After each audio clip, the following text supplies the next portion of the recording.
They can't help themselves. It's almost like an arsonist with a psychological problem, as opposed to, just a rational desire to start fires, if there is such a thing. They can't actually help themselves.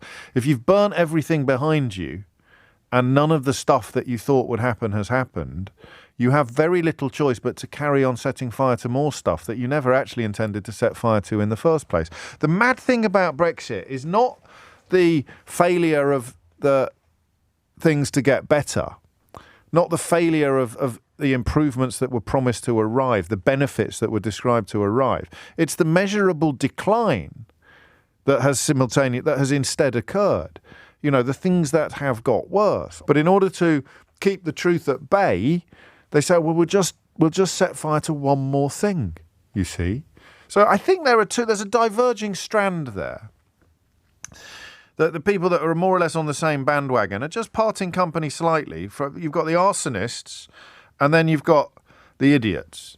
There's a lot of crossover, but the people saying we must diverge more don't know what they're talking about, but they know that their constituency, the people that they've been lying to for decades in some cases, don't stop to ask what they mean. It's like take back control. Don't stop to ask what they mean. We must diverge more. Don't stop to ask what they mean. Just say, yeah, we must diverge more. Yeah, I'm Billy Bunch of Numbers on Twitter with a bulldog avatar, and I believe we must diverge more. Hashtag back Boris. Hashtag never Rishi. Hashtag... And then you've got the slightly more politically successful individuals, people who've actually got jobs in politics, and they will now start talking about the need to set fire to more stuff. What else is there? Is there anything else on that list? The European Convention on Human Rights? We just set fire to more stuff.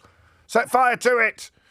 And then everything will be all right. Yeah, but you've already burnt loads of stuff and everything's awful.